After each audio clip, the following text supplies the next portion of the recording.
નમસ્તે વિદ્યાર્થી મિત્રો, મજામાં હશો? ઘરે અભ્યાસ સતત ચાલુ હશે. આજે આપણે ધોરણ 12 વિજ્ઞાન પ્રવાહ રસાયણ વિજ્ઞાનનું જે પ્રથમ પુસ્તક છે ધોરણ 12નું ભાગ 1 એમાં જે પહેલો એકમ છે ઘન અવસ્થા એ સ્ટાર્ટ કરીએ છીએ. પદાર્થની બે અવસ્થાઓ છે, પ્રવાહી અને વાયુ. એના વિશે તમે ધોરણ 11માં સવિસ્તાર ભણી ચૂક્યા છો. તો આજે પદાર્થની જે ઘન અવસ્થા છે એ આ બે અવસ્થાઓ કરતાં કઈ રીતના વિશિષ્ટ છે અને ઘન અવસ્થાઓમાં પદાર્થના સ્ટ્રક્ચર્સ જે ક્રિસ્ટલ અને નોન ક્રિસ્ટલ્સ છે એનો આપણે ડીપમાં અભ્યાસ કરવાનો છે. તો ચાલો વધારે સમય ન લેતા આપણે પહેલાં ઘન પદાર્થોનું મહત્ત્વ જોઈ લઈએ. એથી ખબર પડે કે આ ઘન પદાર્થોનો અભ્યાસ આપણે શા માટે કરીએ છીએ. કારણ કે અભ્યાસ માટે કંઈક હેતુ હોવું જોઈએ કે આનું ઇમ્પોર્ટન્સ શું છે એ પહેલાં આપણે થોડુંક જાણી લઈએ.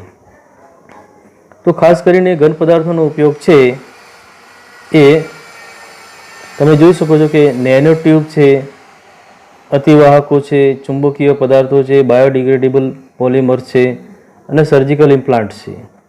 આ બધામાં થઈ રહ્યો છે. અત્યારે સંશોધન ચાલી રહ્યું છે આમાં પણ, અને વધારે માઇક્રો અવસ્થામાં ઘન પદાર્થોને કઈ રીતના લાવવા. એટલે જે ઘટક કણો જે પદાર્થની અંદર હોય છે, અણુ, પરમાણુ કે આયન, એ ઘટક કણો કહેવાય છે. એની ગોઠવણી વધુ ગીચ બનાવી અને પદાર્થોને મોટામાંથી નાના, એટલે કે બિગમાંથી મેક્રો અને મેક્રોમાંથી માઇક્રો કઈ રીતના કરવા એના પર અત્યારે સંશોધન ખૂબ જ ચાલી રહ્યા છે. નેનો ટ્યુબ એનો એક ભાગ છે. નેનો ટ્યુબમાં જે ઘટક કણોની ગીચતા ખૂબ જ વધારી દેવામાં આવે છે, અને એટલા માટે શું છે કે અણુઓ ખૂબ જ ગીચ પાસે ગોઠવાયેલા હોય છે, અને એટલા માટે તેના કેટલાક ગુણધર્મો છે એ સામાન્ય રીતે જોવા મળતા જે લોખંડ છે એના કરતાં વધુ, કે કોઈ બીજી મેટલ છે એના કરતાં વધુ જોવા મળે છે. ખાસ કરીને નેનો ટ્યુબ છે અત્યારે કાર્બન નેનો ટ્યુબ તરીકે વધારે ઓળખાય છે, જે CNT તરીકે પ્રચલિત છે. તો જે નેનો ટ્યુબ છે એ કાર્બનના પુલેરિન સ્વરૂપ છે એમાંથી બને છે, જે સ્ટીલ કરતાં વધુ મજબૂત હોય છે. સ્ટીલ કરતાં કેવી હોય છે? વધુ મજબૂત હોય છે. એલ્યુમિનિયમ કરતાં એ શું હોય છે? હલકી હોય છે. અને તાંબા કરતાં વિદ્યુત વાહક વધારે હોય છે. આ ત્રણેય ગુણધર્મો એ સામાન્ય રીતે જોવા મળતા જે મેટલ્સના ગુણધર્મો છે એના કરતાં એડવાન્સ છે. એટલે નેનો ટ્યુબનો ઉપયોગ ખાસ કરીને અત્યારે નેનો ટ્યુબ છે એ આ બધાને સબસ્ટિટ્યૂટ કરે છે. કે ને, તો તાંબુ છે એને સબસ્ટિટ્યૂટ કરે છે, સ્ટીલને સબસ્ટિટ્યૂટ કરે છે, એલ્યુમિનિયમને સબસ્ટિટ્યૂટ કરે છે, અને જે એક્સક્લુઝિવ એપાર્ટસ છે, ઇન્સ્ટ્રુમેન્ટ્સ છે, એમાં અત્યારે નેનો ટ્યુબનો ઉપયોગ ખૂબ જ વધી ગયો છે. કારણ કે એ ઓછી જગ્યા રોકે છે, માઇક્રો પ્લેસ, અને એના જે ગુણધર્મો છે ખાસ કરીને મજબૂતાઈ, લાઇટનેસ, હલકાપણું છે, અને વાહકતા, વિદ્યુત વાહકતામાં જે ઉષ્મીય વાહકતા છે આમાં એ એડવાન્સ છે. એટલે આનો ઉપયોગ ખૂબ જ વધારે છે. બીજું જે અતિવાહકો એ ખાસ કરીને મેટલ્સને ભેગી કરી, મિશ્ર કરી અને એલોય બનાવવામાં આવે છે, અને એલોયમાંથી ખૂબ જ વધારે વિદ્યુત વાહકતા મેળવી શકાય છે. એમાં વિદ્યુતીય અવરોધ ખૂબ જ ઓછો હોય છે, વિદ્યુતીય અવરોધ ખૂબ જ ઓછો જોવા મળે છે. એ આપણે અહીંયા જોઈ શકીએ છીએ. ખાસ કરીને આ બેના જે છે એ એક્ઝામ્પલ્સ આપણે આ રીતના એના આકૃતિઓ જોઈએ તો આકૃતિ અહીંયા આપેલી છે તમને, કે આ જે છે નેનો ટ્યુબ આવી રીતે દેખાવામાં આવે છે, બરાબર. અને આ જે છે સુપર કંડક્ટર્સ વાયર છે, એ સુપર કંડક્ટર વાયર્સ ખાસ કરીને અહીંયા બનાવેલો છે. વેનેડિયમ અને ગેલિયમને મિશ્ર કરી અને બનાવેલો છે. એટલે કે વેનેડિયમ અને ગેલિયમના ગુણધર્મો છે એ એક જ જગ્યાએ આપણને મળી રહે, જેથી વિદ્યુત વાહકતા એની વધારી શકાય છે. ઓકે. અથવા તો કેટલાક બીજા ગુણધર્મો છે, બીજા પણ મેટલ્સને એલોયમાં ભેગા કરી અને કન્વર્ટ કરવામાં આવે છે એલોયમાં, અને સુપર કંડક્ટિવ ગુણધર્મો એમાં દાખલ કરવામાં આવે છે. એટલે વિદ્યુત અને અતિવાહક તરીકે એનો ગુણધર્મ એ પદાર્થમાં દાખલ કરી શકાય છે. ઓકે. ત્રીજું છે બાયોડિગ્રેડેબલ પોલિમર્સ. બાયોડિગ્રેડેબલ પોલિમર જે છે એ ખાસ કરીને દવાઓ આવે છે કેપ્સ્યુલ સ્વરૂપમાં.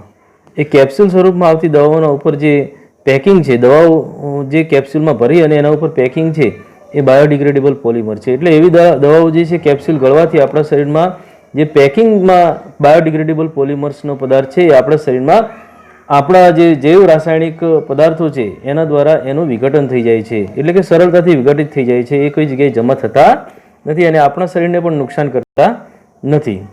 તે જ રીતે ચોથો ઉપયોગ છે સર્જિકલ ઇમ્પ્લાન્ટ્સ માટે. સર્જિકલ ઇમ્પ્લાન્ટ્સ એટલે જે વાડકાપ જે છે, ઓપરેશન્સ થતા હોય છે, ઇમ્પ્લાન્ટ એટલે પ્રત્યારોપણ થતા હોય છે, ત્યારે એમાં જીવ સુસંગત પદાર્થો ખૂબ જ જરૂરી છે.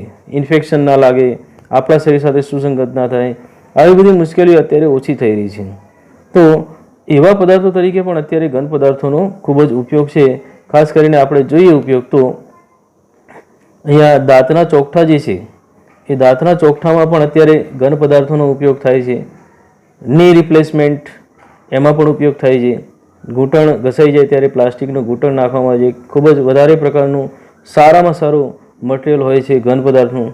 અને અહીંયા જે છે હૃદયમાં બ્લોકેજ થાય ત્યારે સ્ટેન્ટ નાખવામાં આવે છે. સ્ટેન્ટ એ ખાસ કરીને માઇક્રો અવસ્થામાં બનાવેલો પદાર્થ છે, એને આપણે નેનો પદાર્થ પણ કહી શકીએ છીએ.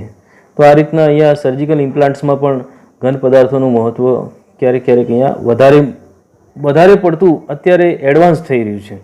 એટલે આપણા શરીર સાથે જોઈએ તો શરીરમાં જે મેડિકલ બાબતો છે, વૈદ્યકીય બાબતો છે, જ્યારે ઓપરેશન્સ કરવાની બાબત આવે ત્યારે આ સાધનો અત્યારે ખૂબ જ જરૂરી બની ચૂક્યા છે. એટલે ઘન અવસ્થા એ અત્યારે અભ્યાસ તરીકે ખૂબ જ મહત્ત્વની બની ચૂકી છે. હવે આપણે ઘન અવસ્થામાં જે ફેરફાર થાય છે, પદાર્થની ત્રણેય અવસ્થામાં જોઈએ ફેરફાર કઈ રીતના થાય છે તો એ જોઈ લઈએ. તો અહીંયા તમને આપેલું છે કે જ્યારે તાપમાન વધે ત્યારે શું થાય છે. તાપમાન વધે ત્યારે પદાર્થની ઘન અવસ્થામાં જો જોઈએ તો પદાર્થની ઘન અવસ્થામાં અહીંયા પદાર્થની ઘન અવસ્થા આપેલી છે. અહીંયા પદાર્થની ઘન અવસ્થામાં તમે જોશો તો એમાં લાલ કલરના જે ઘટક કણો છે એ અણુ, પરમાણુ કે આયન હોઈ શકે, ખૂબ જ નજીક ગોઠવાયેલા છે. હવે તાપમાન જ્યારે વધારીશું, એટલે કે આપણે તાપમાન આપીશું ત્યારે શું થશે તો એમાં એના અણુઓમાં ઉષ્મા ઉર્જા વધે છે. શું થાય છે? ઉષ્મા ઉર્જા વધે છે. આણ્વિક ગતિ પણ વધે છે. અને મુખ્યત્વે જે મહત્વનું આંતરાણ્વીય આકર્ષણ બળ અણુઓમાં દેખવા મળે છે એ આંતરાણ્વીય આકર્ષણ બળ એ ઘટી જાય છે. શું થાય છે? એ ઘટી જાય છે. બળ શું થાય છે? ઘટે છે. એના કારણે શું થાય છે કે અણુઓ દૂર જાય છે. આકર્ષણ બળ ઘટે એટલે અણુઓ ટેમ્પરેચર મળવાથી, તાપમાન મળવાથી અને આણ્વિક ગતિ વધે છે અને અણુઓ દૂર જાય છે એટલે લિક્વિડના અણુઓમાં પરિવર્તિત થાય છે. અને એટલા માટે અણુઓ દૂર જતા એમાં શું છે? દ્રવતાનો ગુણધર્મ આવે છે. દ્રવતા એટલે વહેવાનો ગુણધર્મ. હવે ઘનમાં દેખીએ તો ઘનમાં જડતાનો ગુણધર્મ હોય છે, જડ હોય છે. જ્યારે જે તાપમાન વધારતા લિક્વિડ અને ગેસમાં પરિવર્તિત થાય વાયુમાં, ત્યારે એમાં દ્રવતાનો ગુણધર્મ આવે છે. અને આવા લિક્વિડ અને ગેસ સબસ્ટન્સીસ, પ્રવાહી અને ગેસ વાયુ પદાર્થોને આપણે ફ્લડ તરીકે ઓળખીએ છીએ, એટલે કે દ્રવ તરીકે ઓળખવામાં આવે છે. કારણ કે એમાં દ્રવતાનો ગુણધર્મ અહીંયા આપેલું છે કે દ્રવતા વધે છે. તાપમાન વધે તેમ પ્રવાહી બને, બરાબર. ઘનમાંથી પ્રવાહી બને અને પ્રવાહીનું પણ ઉત્કલન બિંદુ આવે ત્યારે વાયુ બને છે. એટલે તાપમાન જેમ જેમ વધે એમ પદાર્થ ઘનમાંથી પ્રવાહી અને વાયુ તરફ જાય છે. એટલે અણુઓ ખૂબ જ દૂર વાયુ સ્વરૂપમાં જોવા મળે છે. એટલે એની ફ્લડિટી સૌથી વધારે કહેવાય કે ભાઈ જે લિક્વિડમાં ફ્લડિટીનો ગુણધર્મ છે એના કરતાં વધુ ગુણધર્મ ગેસમાં છે. સૌથી વધારે દ્રવતાનો ગુણધર્મ એ ગેસમાં છે. અને ગેસ ફોર્મ છે એમાં અણુઓ ખૂબ જ દૂર હોય છે. સૌથી વધારે ઓછું આકર્ષણ બળ, આંતરાણી આકર્ષણ બળ અણુઓમાં હોય છે અને એમાં દ્રવતાનો ગુણધર્મ વધારે છે. જડતા ખૂબ જ નહિવત હોય છે, ઘનમાં ખૂબ જ વધારે હોય છે. આ બધું તાપમાન વધારવાને કારણે આપણે આ આકૃતિ, આ જે તમને અહીંયા પ્રેઝન્ટેશન મૂકેલી છે એમાં ડાબેથી જમણી બાજુ એરો મૂકેલો છે, એ તરફ જઈએ, તાપમાન વધારે ત્યારે એ તરફ જઈએ ત્યારે ઘનમાંથી પ્રવાહી અને પ્રવાહીમાંથી વાયુ તરફ ફેરાય છે. ઓકે, આનો સ્ક્રીનશોટ લઈ લેજો. દરેક સ્ક્રીનશોટ તમે લઈ લેજો જેથી તમને ધીરેથી અભ્યાસ કરતા ફાવશે. હવે નેક્સ્ટ જઈએ તો એ રીતે તાપમાન ઘટાડીએ ત્યારે શું થાય છે. તાપમાન ઘટાડીએ ત્યારે જે વસ્તુ ડાબેથી જમણી બાજુ તરફ થઈ છે એટલે સોલિડથી ગેસ તરફ થઈ છે, એ વસ્તુ ગેસથી સોલિડ તરફ, જમણીથી ડાબી બાજુ તરફ થશે. એટલે તાપમાન ઘટે ત્યારે શું થાય કે ઉષ્મા ઉર્જામાં ઘટાડો થાય છે. શું થાય છે? ઉષ્મા ઉર્જામાં ઘટાડો થાય છે. અણુમાં આણ્વીય ગતિ ઘટે છે. હવે ઉષ્મા ઉર્જા ઘટી જાય એટલે અણુઓની જે ગતિ છે ઓછી થઈ જાય છે અને ગતિ ઓછી થાય એટલે નજીક આવે છે. એનો મતલબ થયો કે બળ વધે છે. આકર્ષણ બળ શું થાય છે? વધે છે. અને આકર્ષણ બળ વધે છે એટલે અણુઓ નજીક આવે એટલે અહીંયા આ બાજુ જશે એટલે એમાં શું થાય કે જડતાનો ગુણધર્મ આવે છે. અને જડતાનો ગુણધર્મ આવે છે એટલે ગેસથી અણુ દૂર હોય છે, જ્યારે તાપમાન ઘટાડીએ ત્યારે આણ્વિક ગતિ ઘટે છે, આંતર આકર્ષણ બળ વધે છે, અને એટલા માટે અહીંયા ગેસથી સોલિડ તરફ પદાર્થ ફેરવાય છે. આપણે જાણીએ છીએ કે પાણીને જે વેપર છે એને આપણે ધીરે ધીરે ઠંડી પાડીએ, તાપમાન ઓછું કરીએ ત્યારે શું થાય છે કે એના અણુઓ એકબીજાની નજીક આવે છે અને પદાર્થ કેવો બની જાય છે? સખત બની જાય છે, બરફ. એને આપણે જળ પદાર્થ કહીએ છીએ. એટલે અહીંયા દ્રવ પદાર્થમાંથી જળ પદાર્થ બને છે એમ કહીએ તો ચાલે. તાપમાન ઘટે તેમ વાયુમાંથી પ્રવાહી અને પ્રવાહીમાંથી ઘન સ્વરૂપ ફેરવાય છે. જ્યારે સતત તાપમાન ઘટાડતા જઈએ ત્યારે ફ્રીઝિંગ પોઈન્ટ આગળ એ પદાર્થની અવસ્થા ઘન તરફ હોય છે. ઓકે, એમાં દ્રવતાનો ગુણધર્મ ઓછો જોવા મળે છે, નહીવત, બિલકુલ હોતો નથી એમ, એ રીતના કહીએ તો પણ ચાલે. ઓકે, તો આ રીતના પદાર્થની અવસ્થામાં ફેરફાર થાય છે, એમાં તાપમાન ખૂબ જ મહત્વનું છે. અને બીજો મુદ્દો જે છે એ આંતરાણ્વીય આકર્ષણ બળ. આંતરાણ્વીય આકર્ષણ બળ ઉપર સીધી અસર તાપમાનની થાય છે. તાપમાન જેમ જેમ વધારશું તેમ તેમ આંતરાણ્વીય આકર્ષણ બળ ઘટશે, એકબીજાના વ્યસ્ત છે. ઓકે, એટલે કહી શકાય કે તાપમાન વધે, આંતરાણ્વીય આકર્ષણ બળ ઘટે, ત્યારે દ્રવતા વધે અને જડતા ઘટે. આ જે છે એક પ્રકારનો અહીંયા આપણે પ્રમાણ મૂકી શકીએ છીએ કે આ જ લાઈનમાં પદાર્થની અવસ્થા બદલાતી હોય છે.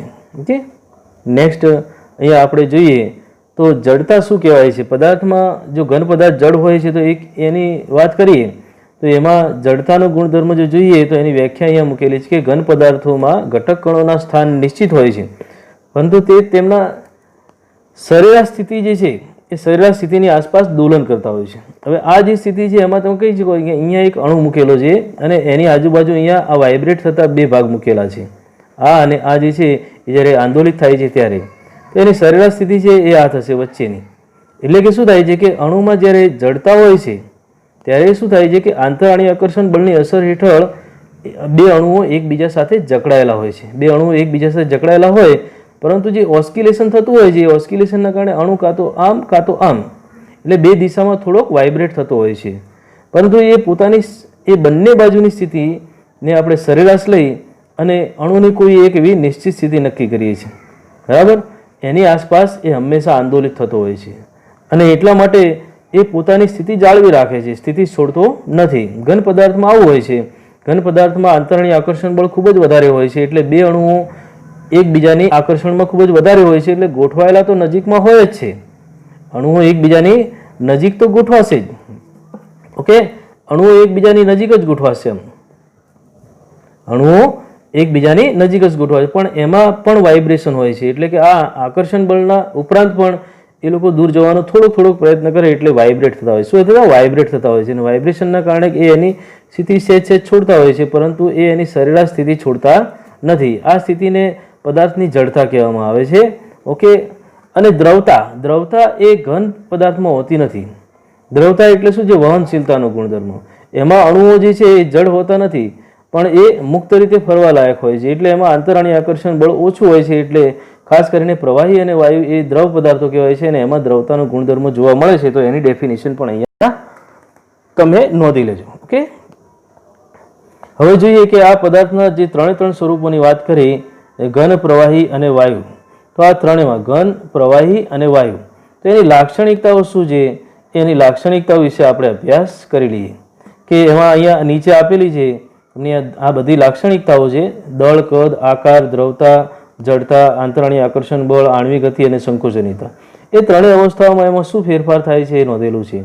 તો તમે ખાસ કરીને અહીંયા દળ જે છે નિશ્ચિત દળ લો, ત્રણેયનું નિશ્ચિત દળ લેવામાં આવે ત્યારે કદની વાત કરીએ તો કદમાં જોઈએ તો ઘન પદાર્થનું કદ નિશ્ચિત હોય છે, પ્રવાહીનું પણ નિશ્ચિત હોય છે, જ્યારે વાયુનું અનિશ્ચિત કદ. કારણ કે વાયુ જે છે એમાં અણુઓ દૂર હોય છે ત્યારે એ પાત્રમાં સાચવી શકાતું નથી અને એના અણુઓ ખાસ કરીને ફેલાવા માંડે છે, એટલે એનું કદ નિશ્ચિત હોતું નથી. ઘન અને પ્રવાહીમાં નિશ્ચિત કદ હોય છે. આકાર, તો આકાર જે છે એ ખાલી ઘનનો જ નિશ્ચિત હોય છે. પ્રવાહીને કોઈ પણ પાત્રમાં રેડીએ ત્યારે એનો આકાર ધારણ કરી લે છે. વાયુમાં પણ આકાર જે છે એ પાત્ર અનુસાર આખા પાત્રનું આકાર ધારણ કરી લે છે. લિક્વિડ કરતાં પણ લિક્વિડ તો જે પાત્રમાં રેડીએ એટલો જ આકાર, પણ વાયુ તો આખા પાત્ર માટે આકાર ધારણ કરી લે છે. ઓકે, દ્રવતા ફ્લુડિટી એ ઘનમાં હોતી નથી, એ આપણે જોઈ શકીએ પ્રવાહી અને વાયુમાં હોય છે. એ જ રીતના જડતા, તો જડતા જે છે એ ઘનમાં હોય છે, પ્રવાહી અને વાયુમાં હોતો નથી. આંતરાણીય આકર્ષણ બળ છે ઘનમાં વધારે હોય છે. આંતરાણીય આકર્ષણ બળ એ સૌથી વધુ, એનાથી ઓછું પ્રવાહીમાં અને સૌથી ઓછું જે છે એ વાયુમાં હોય છે. ઓકે, એ આપણે સમજાવ્યું છે. આણ્વીય ગતિ જે છે એ ઘનમાં ઓછી હોય છે, ઘનમાં ઓછી, એનાથી વધુ પ્રવાહીમાં અને એનાથી વધુ વાયુમાં હોય છે. આણ્વીય ગતિ સૌથી વધારે વાયુના અણુઓમાં જોવા મળે છે. સંકોચનીયતા કમ્પ્રેસિબિલિટી ખાસ કરીને જોવા જઈએ તો સૌથી વધારે વાયુમાં જોવા મળશે, સૌથી વધારે વાયુમાં જોવા મળશે અને એનાથી ઓછી લિક્વિડમાં અને એનાથી ઓછી ઘનમાં. કમ્પ્રેસિબિલિટી એટલે દોસ્તો સંકોચનીયતા, દબનીય અવયવ છે, જે દબાવવાનો ગુણધર્મ છે. દબાવવાનો એટલે જે દાબી શકાય છે એવો ગુણધર્મ છે. તો અહીંયા દબાણ જ્યારે અનુભવે છે તો એમાં પદાર્થની કઈ અવસ્થા દબાણ વધુ અનુભવે છે? તો વાયુ અવસ્થામાં અણુઓ દબાણ વધુ અનુભવે છે, એટલે એ કમ્પ્રેસિબિલિટી સંકુચનીયતાનો સૌથી વધારે ગુણધર્મ ધરાવે છે. ઓકે, અહીંયા ઘન પદાર્થોમાં કમ્પ્રેસિબિલિટીનો ગુણધર્મ હોતો નથી. હવે આપણે ઘન પદાર્થોનું વર્ગીકરણ જોઈએ તો ઘન પદાર્થો ખાસ કરીને બે રીતે વર્ગીકૃત કરવામાં આવેલા છે. બે રીતે ઘન પદાર્થો એ ખાસ કરીને બે રીતે વર્ગીકૃત કરવામાં આવેલા છે. એક રાસાયણિક બંધન અથવા તો આકર્ષણને આધારે અને બીજું છે ઘટક કણોની ગોઠવણી જે છે, ભૌમિતિક રચના. ભૌમિતિક એટલે અવકાશમાં એની ગોઠવણી કઈ રીતના થઈ છે એ કાલ્પનિક રચના જે છે એ નક્કી કરવામાં આવે છે અને એના આધારે પણ એના પ્રકાર પડે છે. તો બંને પ્રકારો વિશે આપણે જોઈએ અને ડિટેલમાં જોઈશું. તો પહેલો જે વર્ગીકરણ જે ઘન પદાર્થનો એ જોઈએ તો અહીંયા તમે રાસાયણિક બંધનને આધારે જે વર્ગીકરણ પડે છે એમાં ચાર છે. કયા છે? એક તો આણ્વીય ઘન છે, આયનિક ઘન છે, ધાત્વિક ઘન છે અને સહસંયોજક જાળીદાર ઘન છે. ઓકે, તો આ ચારે વિશે આપણે ડિટેલમાં જોવાનું છે.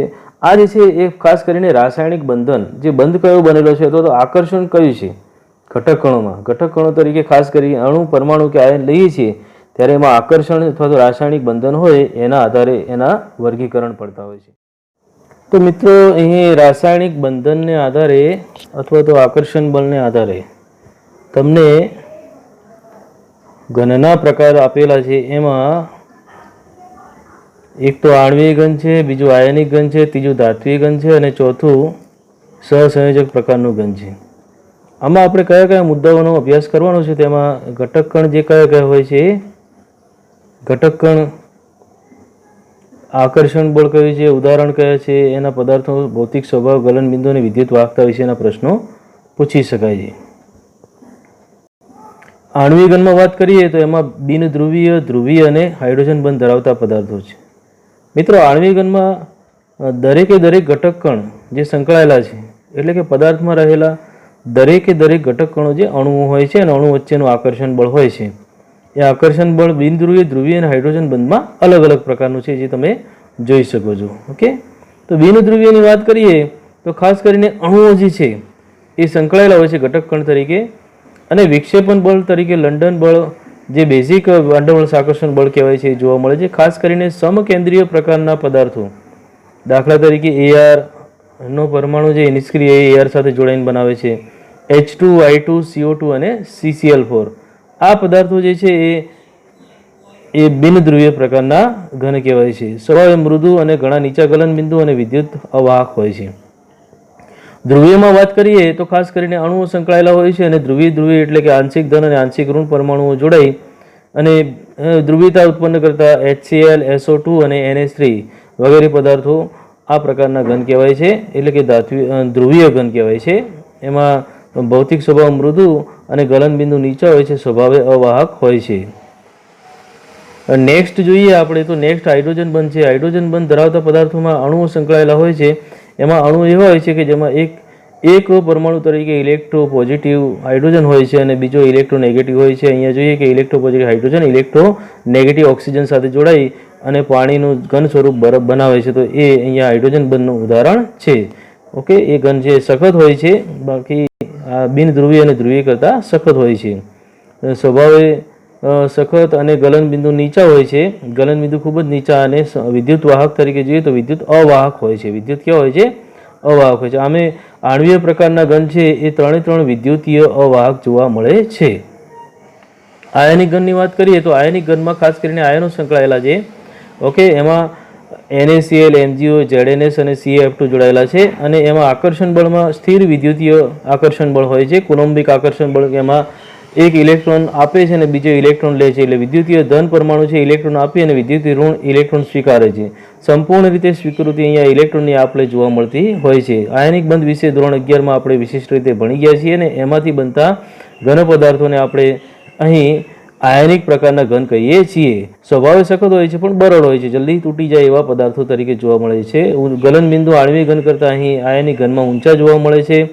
અને વિદ્યુતીય વાહકતાની વાત કરીએ તો વિદ્યુતીય વાહકતામાં તમે જોઈ શકો છો કે અહીં ઘન અવસ્થા જે છે એ ઘન અવસ્થામાં વિદ્યુતીય વાહક હોય છે, પણ પીગલિત અવસ્થા જે છે એ પીગલિત અવસ્થામાં વિદ્યુતીય વાહકતા જોવા મળે છે અને જલીય દ્રાવણમાં વિદ્યુતીય વાહકતા જોવા મળે છે. આ બેમાં વિદ્યુતીય વાહકતા જોવા મળે છે, પણ ઘન અવસ્થા એટલે સૂકી અને ઘન પદાર્થ તરીકે વિદ્યુતીય વાહકતા જોવા મળતી નથી.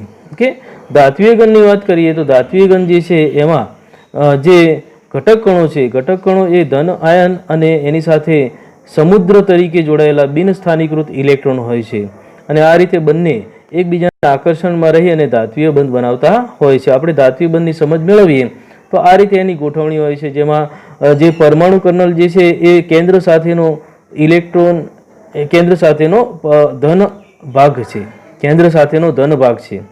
ઓકે, કેન્દ્રનો જે ધન ભાગ જે છે એ પરમાણુ કર્નેલ કહેવાય છે. કેવો કહેવાય છે? પરમાણુ કર્નેલ કહેવાય છે. એને આપણે ફિક્સ્ડ કેટાયન કહીએ છીએ, ફિક્સ્ડ કેટાયન. ઓકે, અને જે સી ઓફ ઇલેક્ટ્રોન છે એટલે કે જે ઇલેક્ટ્રોન્સ મુક્ત હોય છે એ ફિક્સ નથી હોતા, ઇલેક્ટ્રોન મુક્ત હોય છે અંદર, ત્યારે એને આપણે સી ઓફ ઇલેક્ટ્રોન્સ, આવા ઇલેક્ટ્રોન છે મુક્ત રીતે પરમાણુ કર્નલની આજુબાજુ આકર્ષણમાં જોવા મળતા હોય છે, તે આપણે જોઈ શકીએ છીએ. અને આવી રીતે ધન ઋણની અહીંયા આકર્ષણ બળની કારણે આપણને ધાતુમાં ધાત્વિય બંધ જોવા મળતો હોય છે. તેમાં ઉદાહરણ તરીકે તમે એફીની મેટલ જે Ca, કેલ્શિયમ, મેગ્નેશિયમ, સિલ્વર, આ ઉપરાંત કોઈ પણ ધાતુ છે, એવું છે, અથવા તો આપણે કોઈ નિકલ લઈએ, પ્લેટિનમ લઈએ, કોપર, આ બધી ધાતુઓ જે છે એનું ધાત્વિય બંધ તરીકે ધાત્વિય ઘનમાં સમાવેશ થાય છે. ઓકે, તો એના ગલનબિંદુની વાત કરીએ તો ગલનબિંદુ ખૂબ જ ઊંચા હોય છે અને સ્વભાવે ભૌતિક સ્વભાવ જે છે એ ટીપાવ અને સખત હોય છે. જ્યારે આયનિક ઘનમાં સખત અને બરડ હોય છે, જ્યારે અહીંયા ટીપાવ અને સખત એટલે બરડ નથી હોતા, ટીપી શકાય છે અને સખત હોય છે. અહીંયા ઘન અને પીગલિત અવસ્થામાં જોઈએ તો વાહકતા જોવા મળે છે. ઘન અને પીગલિત બંને અવસ્થામાં એ વાહકતા જોવા મળતી હોય છે. એટલે ધાતુનો ગુણધર્મ છે એ વિદ્યુત વાહક તરીકેનો હોય છે, એ આપણે સમજી શકીએ છીએ. નેક્સ્ટ આપણે જોઈએ સહસંયોજક બંધ. તો સહસંયોજક બંધ ધરાવતા જે જાળીદાર ઘન છે એમાં ખાસ કરીને પરમાણુઓ જે છે એ ઘટક કણ તરીકે સંકળાયેલા હોય છે અને સહસંયોજક બંધ જોવા મળતો હોય છે. એમાં ઉદાહરણો તરીકે SiO2, ક્વાર્ટઝ એ સિલિકા કહેવાય છે. સિલિકા માટી જે હોય છે, રેતીમાં જે છે એ SiO2ના કણ રહેલા હોય છે. સ્વાભાવિક કઠણ અને ગલનબિંદુ ખૂબ જ ઊંચા હોય છે, વિદ્યુતીય અવાહક હોય છે.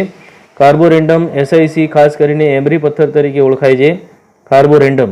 તો કાર્બોરેન્ડમમાં પણ અહીં સહસંયોજક ઘન પ્રકારનો ગુણધર્મ જોવા મળે છે. હીરો એ અહીં કાર્બનનું સ્વરૂપ છે, ગ્રેફાઇટ પણ કાર્બનનું સ્વરૂપ છે. આ બંને હીરો અને ગ્રેફાઇટ જે છે એ કાર્બનના સ્વરૂપો છે, છતાંય બંનેમાં વિદ્યુતીય વાહકતા જોવા મળે છે એ ગ્રેફાઇટમાં જોવા મળતી હોય છે. એ સમજીએ. અહીં સિલિકોન ડાયોક્સાઇડ જે ક્વાર્ટઝ કહેવાય છે, એ ક્વાર્ટઝમાં એની સ્ફટિકમય રચના જે છે એ અહીં જોવા મળે છે. સ્ફટિકમય રચના ક્વાર્ટઝ તરીકે અને ગ્લાસ તરીકે અહીંયા જોવા મળે છે. આ જે છે આભાસી ઘન કહેવાય છે. સુપર કુલ્ડ લિક્વિડ તરીકે અહીંયા ગ્લાસ બનાવવામાં આવે છે ક્વાર્ટઝનો, ત્યારે એ અસ્ફટિક છે. આ જે છે એ અસ્ફટિક છે, જ્યારે આ જે છે એ સ્ફટિકમય ક્વાર્ટઝ કહેવાય છે. જે ક્વાર્ટઝનો ગ્લાસ હોય છે એ અસ્ફટિકમય કહેવામાં આવે છે.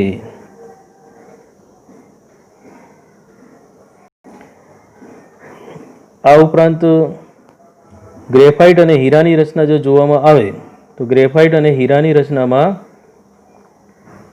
ગ્રેફાઇટ એ વિદ્યુતનો સુવાહક છે. એનું કારણ છે કે હીરામાં sp3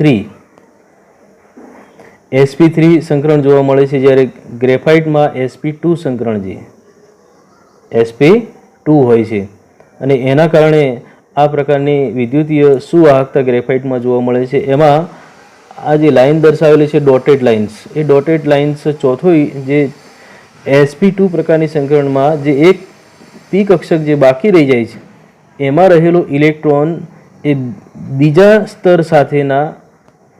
સ્તર સાથે જોડાય છે અને આ રીતના જોવા જઈએ તો કે ઇલેક્ટ્રોનનો હેરફેર થાય છે અને બે સ્તરો વચ્ચે ઇલેક્ટ્રોનનો હેરફેર શક્ય બને છે, એટલે કે ઇલેક્ટ્રોન મુક્ત રીતે ફરી શકે છે. ચોથો ઇલેક્ટ્રોન મુક્ત રીતે ફરતો હોય છે, એટલે sp2 પ્રકારનું સંકરણ છે અને જે ચોથો ઇલેક્ટ્રોન બાકી છે ગ્રેફાઇટમાં એ મુક્ત રીતે એક સ્તરમાંથી બીજા સ્તરમાં અહીંયા વહન થતું હોય છે. સ્તરો વચ્ચેના વહન જે છે ઇલેક્ટ્રોનનું, એના કારણે વિદ્યુતીય સુવાહકતા જોવા મળે છે. હીરો છે એ વિદ્યુતીય વહન નથી જોવા મળતું, જ્યારે કાર્બનનું સ્વરૂપ હોવા છતાં ગ્રેફાઇટમાં વિદ્યુત વહન શક્ય બનતું હોય છે. તો મિત્રો અહીં આપણે હવે અહીં ગોઠવણી જે છે થયેલી છે કણોની, ઘટક કણોની ગોઠવણીના આધારે હવે આપણે જે સ્ફટિકમય પદાર્થો અને અસ્ફટિકમય પદાર્થો જે બે પ્રકારો પડે છે ઘનના, એના વિશેની માહિતી આપણે જોઈએ. તો સ્ફટિકમય ઘન પદાર્થોમાં તમે જોઈ શકો છો કે અહીં આકાર મુજબ સ્પષ્ટ થઈ શકે. NaCl નો સ્ફટિક આપેલો છે,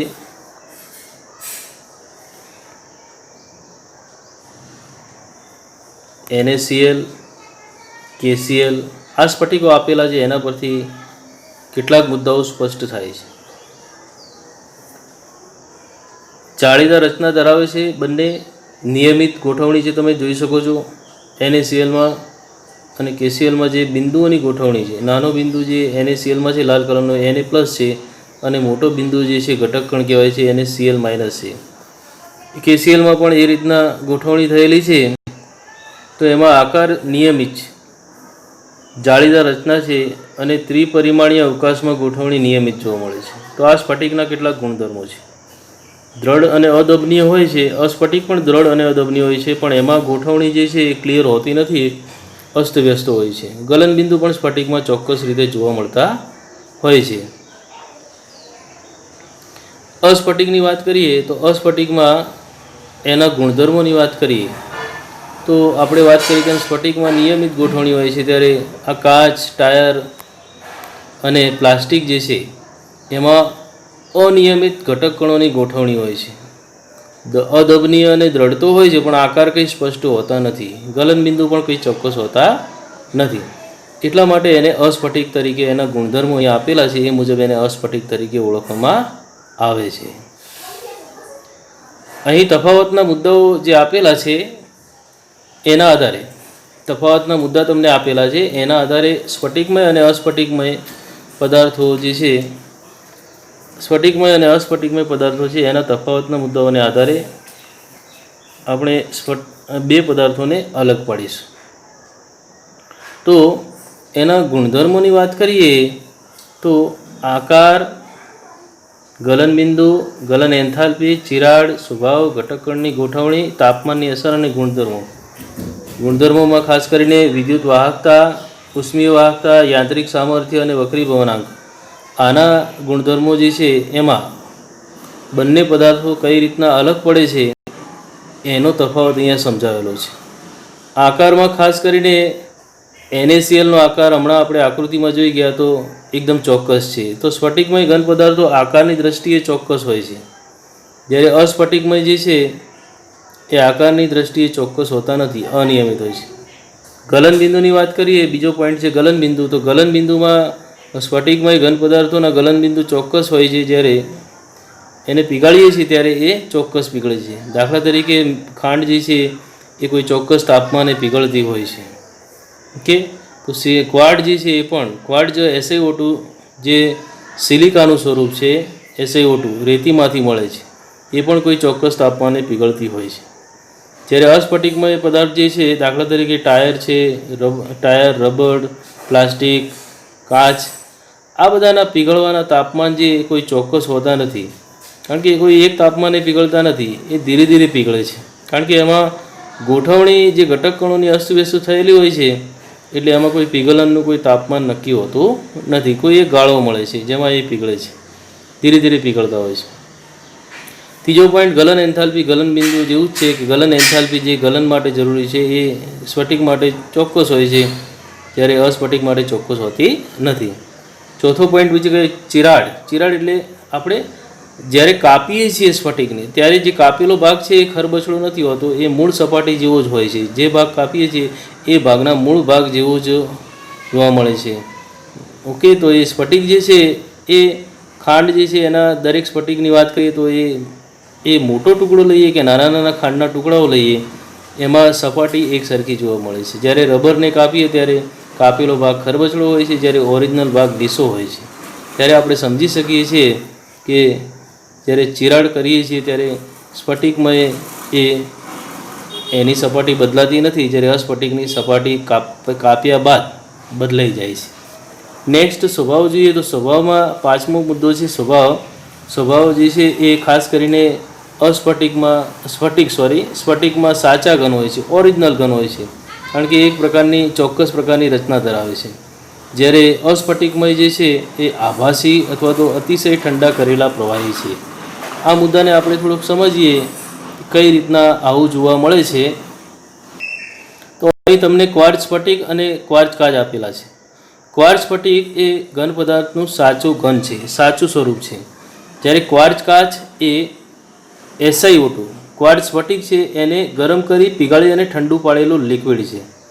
તો બંનેની રચનામાં જે એ રચના આપેલી છે ક્વાર્ટઝ સ્ફટિક, એમાં તમે નિયમિત રીતે ષટકોણીય આકાર જોઈ શકો છો.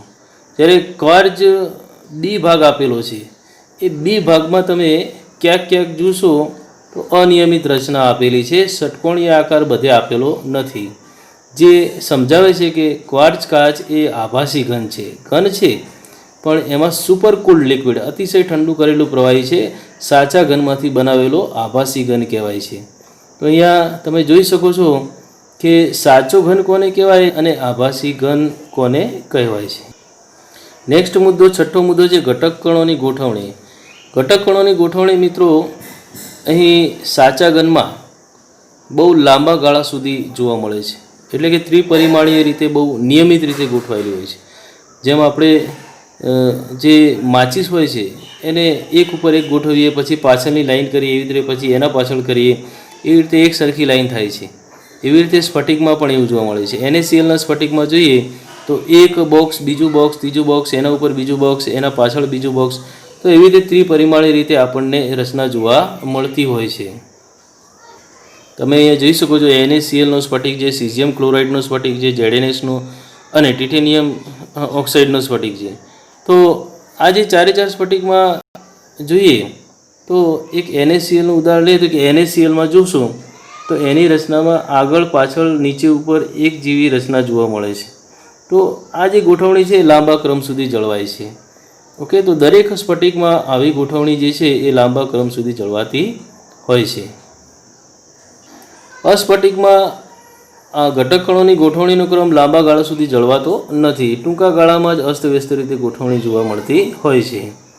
તાપમાનની અસર જોઈએ તો તાપમાનની અસર અહીંયા આપેલી છે, સાતમો મુદ્દો. તો તાપમાનની અસરમાં ગરમ કર્યા પછી આપણે જાણીએ છીએ કે ગલન બિંદુ ચોક્કસ હોવાથી કોઈ એક સમયે તરત જ પીગળી જાય છે.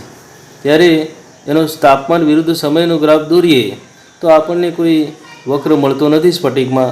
જ્યારે અસ્ફટિકમાં તાપમાન વિરુદ્ધ સમયનો ગરમ કર્યા બાદ, પદાર્થને ગરમ કર્યા બાદ આપણે વક્ર ગ્રાફ દોરીએ છીએ તાપમાન વિરુદ્ધ સમયનો, તો એમાં અનેક મૂલ્યો મળે છે પીગળવાના, જેથી આપણને અલગ અલગ સમયે જે ગલનનો ગાળો મળે છે અને એના કારણે એનો વક્ર મળે છે.